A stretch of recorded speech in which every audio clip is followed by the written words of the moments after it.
Boa tarde, pessoal. A gente vai falar um pouco sobre o Equador, foi o país que a gente escolheu, a cultura dele e a história que é muito rica. Minha dupla sou eu e Gustavo, e a gente vai apresentar para vocês. Bom, eu vou falar um pouco sobre a localização geográfica do Equador. O Equador, inicialmente, se encontra no hemisfério sul, na América do Sul, ou América Latina, e ele é um dos dois países que não fazem fronteira com o Brasil, sendo o outro também o Chile. Adentrando um pouco mais nesse mapa, já dá pra gente perceber Quito, que é a atual capital do Equador. E expandindo um pouco mais, a gente já consegue observar algumas das principais influências desse país que a gente vai citar ao longo do trabalho. E Quito ali, a capital, está demarcada em negrito.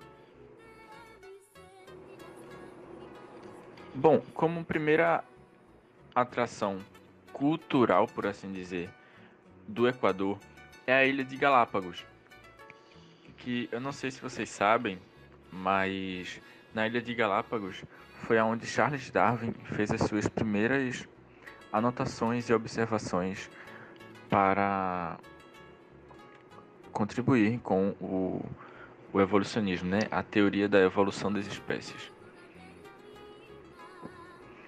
Esse daí é com certeza, de longe, o animal mais emblemático da Ilha Galápagos. É um cágado com um casco de mais ou menos quase 2 metros de comprimento e pesando por volta de 200 quilogramas. A Ilha Galápagos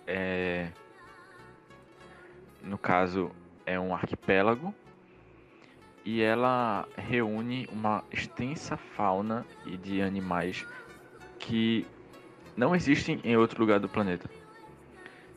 Então, foi isso que Darwin fez. Ele observou uma ilha onde os passarinhos eles tinham o bico mais curto.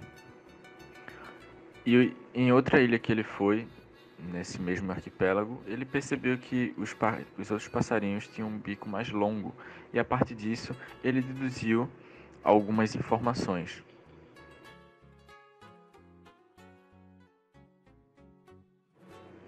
E outro fator que é bem intrigante do Equador é a Cordilheira dos Andes. Esse ponto no Equador, ele é totalmente explorado para fins de turismo, para fins comerciais, porque o fato de haver uma cordilheira ali já chama a atenção de muitas pessoas. E a própria população do Equador, desde os Incas, eles se utilizaram desse clima frio, que é o Equador, para poder fazer o plantio de algumas comidas. Bom, como por exemplo aí nessa foto, vocês podem observar ali ao fundo um vulcão. E esse trem, que é um trem turístico, que muitos turistas quando vão para lá, eles costumam fazer uma visita a diversas áreas que foram moldadas pela própria natureza, que são ricas em beleza e passa por diversos pontos dessa cordilheira. E esse daí é a tão famosa ave que faz parte do brasão da bandeira do Equador. A gente vai falar um pouco mais sobre ela no próximo slide, mas que ela é uma ave que se encontra principalmente nos Andes, e a sua influência foi de extrema importância para definir algumas coisas da independência de vários países sul-americanos, como Colômbia, Venezuela e o próprio Equador. Então, pessoal, vou falar um pouco agora da história do país. Então, o território do Equador ele fez parte do Império Inca desde a conquista de Pizarro, que aconteceu lá por volta de 1532. Então, o país proclamou a independência em 1809, que deu o segmento ao movimento revolucionário. Que eles conseguiram, com esse movimento revolucionário, declarar a independência e ficaram independentes. Esse movimento revolucionário teve a participação do líder Simão Bolívar, com a ajuda do general Sucre, que eles conseguiram vencer os espanhóis. Aí, após essa vitória, ele conseguiu anexar o Equador à Gran Colômbia. Que eles passaram bastante tempo nessa Gran Colômbia. Bastante tempo não. Passaram 8 anos nessa Gran Colômbia só, que foi de 1822 até 1830. Que em 13 de maio de 1830 foi declarada então uma República Livre, o Equador. E República Livre e Independente. Que teve o nome de República do Equador. Esse período de República do Equador, ela ficou sendo governada por líderes liberais, conservadores e generais. Ficou sempre alternando entre esses três ramificações aí. Os conservadores, os liberais e os generais. Aí a história do Equador ela é bem marcada pela ditadura tirânica e cruel de Gabriel García Moreno. Que lá por volta de 1865 ele acabou sendo assassinado. Mas desse tempo aí dele que ele ficou na ditadura, que ele ficou liderando a ditadura, o Gabriel Garcia ele aterrorizou bastante a população do Equador e deixou marcado a história do Equador. Aí agora eu vou deixar para Gustavo explicar basicamente como é que é a bandeira do Equador e ele explicar o brasão do Equador, para ele falar o que é cada coisa. Bom, a primeira coisa que eu gostaria de ressaltar foi o que nós vimos no slide anterior, que é esta ave aí em cima com as asas abertas. Este daí é o condor dos Andes e ela está aí com as asas abertas para poder representar nada mais nada menos que a grandeza, a força do país, que era algo que alguns países sul-americanos aderiram para poder representar como símbolo de força para sua independência. Esse fundo do escudo aí, que é oval, representa o vulcão também visto no slide anterior, atrás do trem, que é o vulcão Chimborazo. Esse rio representa o Rio das Guaias e tanto o vulcão quanto o rio simboliza a beleza, a riqueza dessas regiões, que é a região costeira e da serra.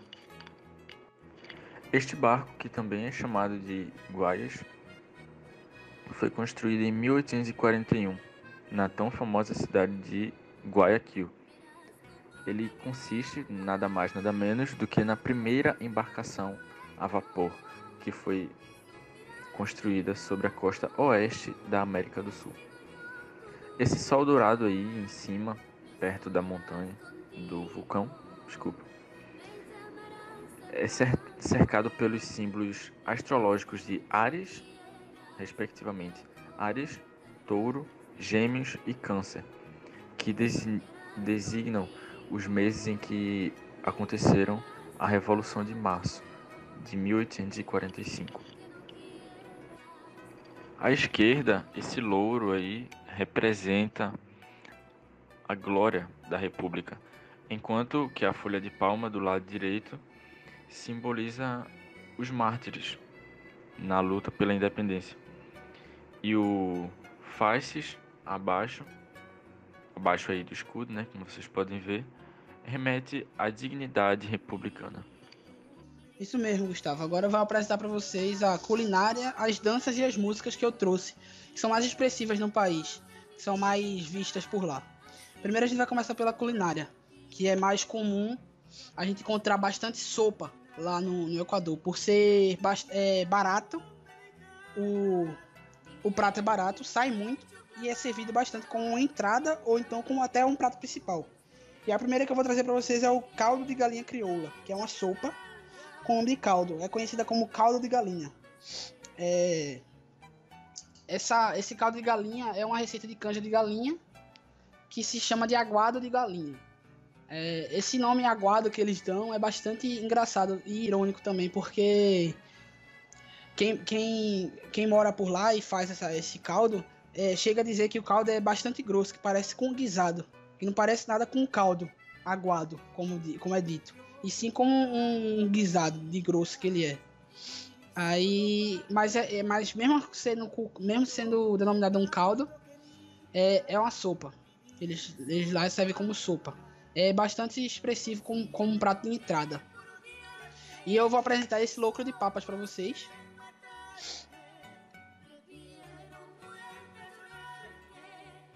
Eu esqueci da receita. Aí tu corta aí. Então, esse caldo de galinha crioula eu trouxe para vocês aqui.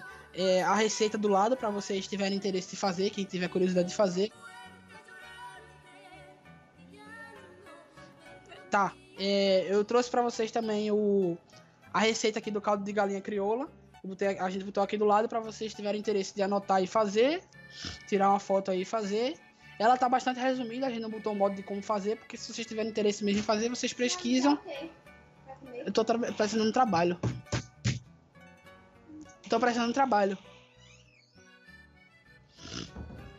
Se vocês tiverem interesse mesmo de fazer, aí vocês pesquisam na internet que tem um modo de fazer e a receita.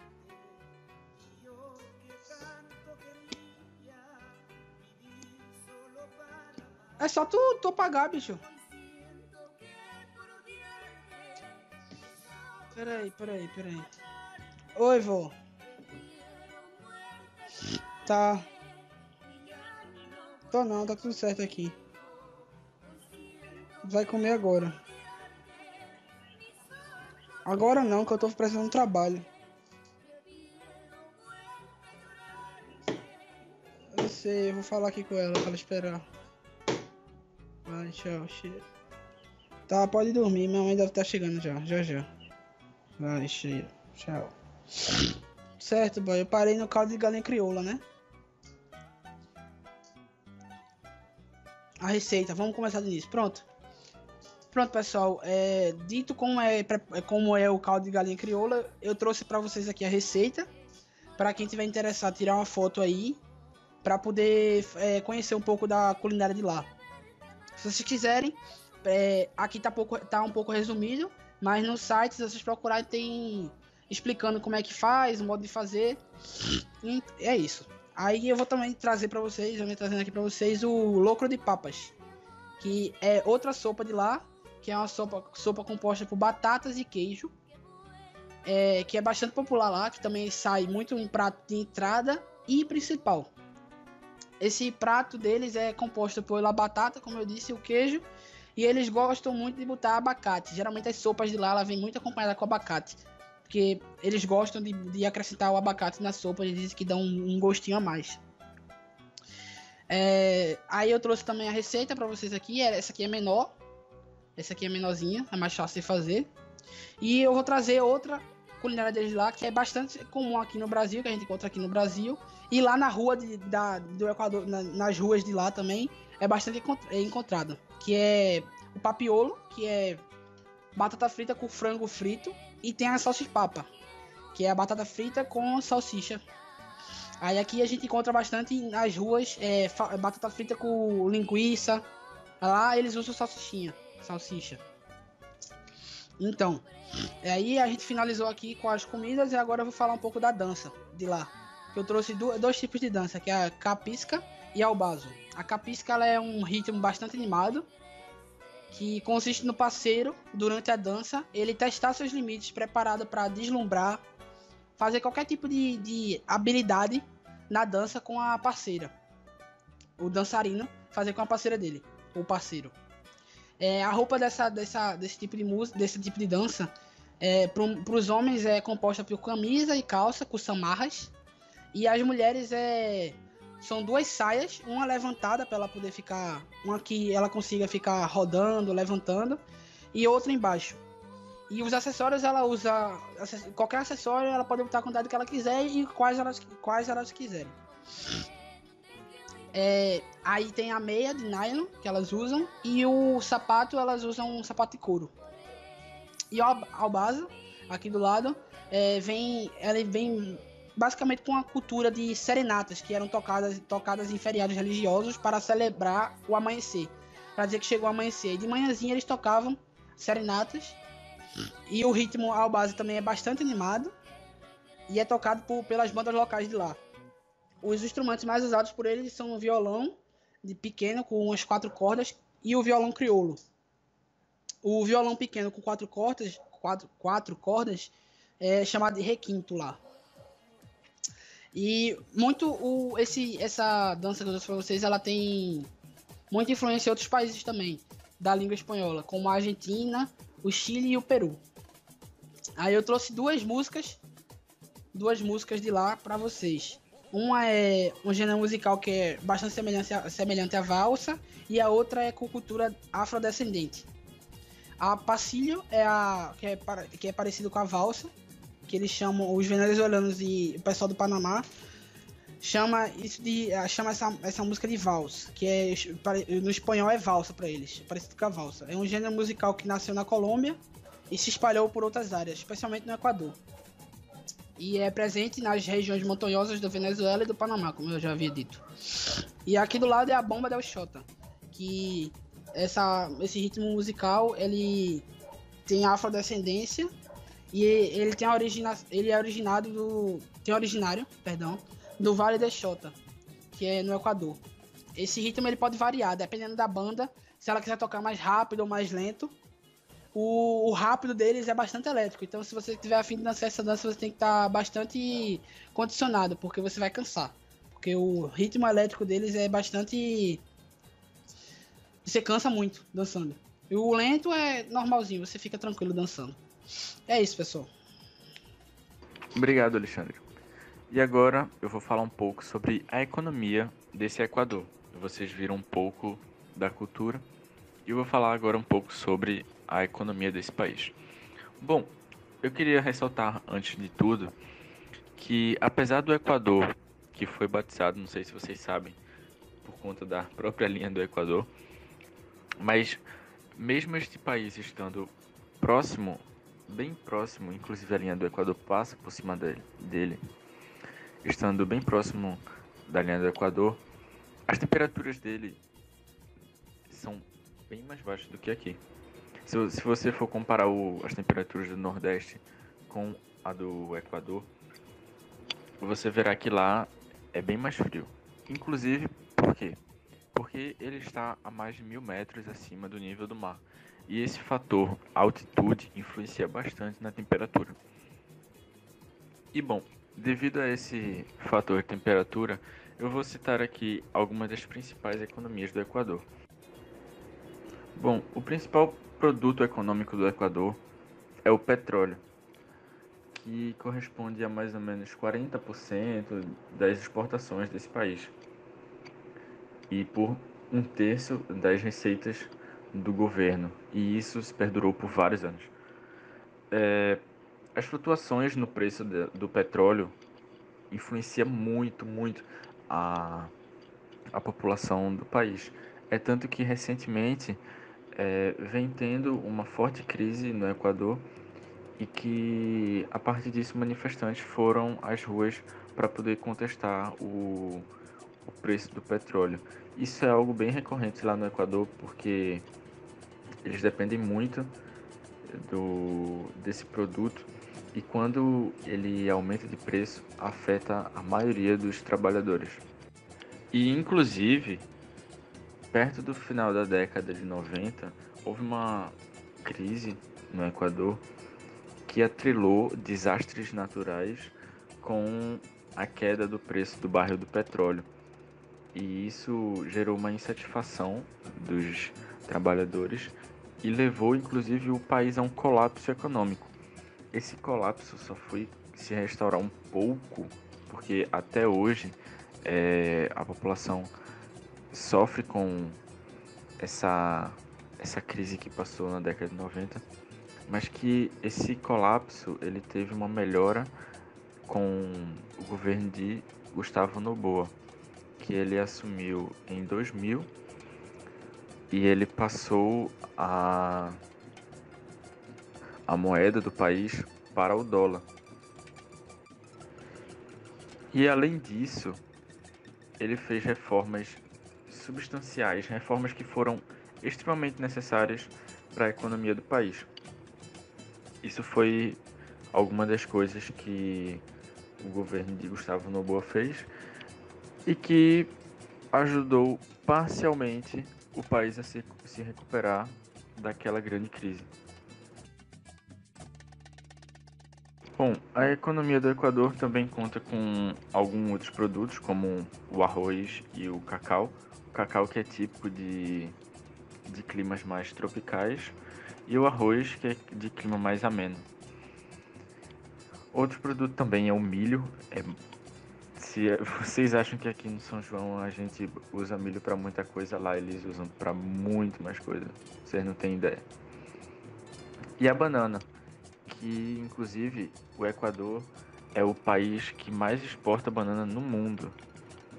Agora eu vou falar um pouco sobre o Equador durante a pandemia do coronavírus.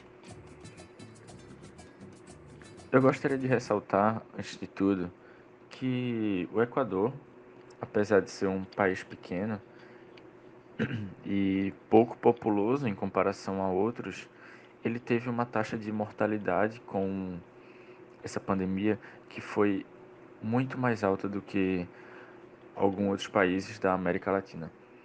E que ele foi um dos países que tiveram mais rápido a crise, né, o colapso do sistema de saúde e funerário. O atual presidente é o Lenin Moreno e ele pediu para que as forças militares, né, o, o exército, eles fossem às ruas, porque o tanto de gente que estava morrendo nas ruas e estava deixando os corpos lá estava sendo absurdo. Tem alguns vídeos na internet que eu vi e que eles falam, tem até um repórter que chora, e eles falam que a crise no sistema funerário estava fazendo com que os parentes tivessem que queimar no caixão mesmo os seus entes queridos, queimar o caixão com a pessoa dentro, ou enterrar por conta própria em qualquer lugar, em quintal, enfim. É tanto que teve um momento nesse período caótico que o governo usou caixões de papelão para poder colocar as pessoas dentro, porque não tinha mais caixão para poder suportar a quantidade de gente que estava morrendo. E o exército estava indo para as ruas exatamente para poder recolher esses corpos que estavam sendo deixados. Esse Bom, foi o esse nosso foi o nosso trabalho e trabalho obrigado por e obrigado assistirem. por Até assistirem. mais.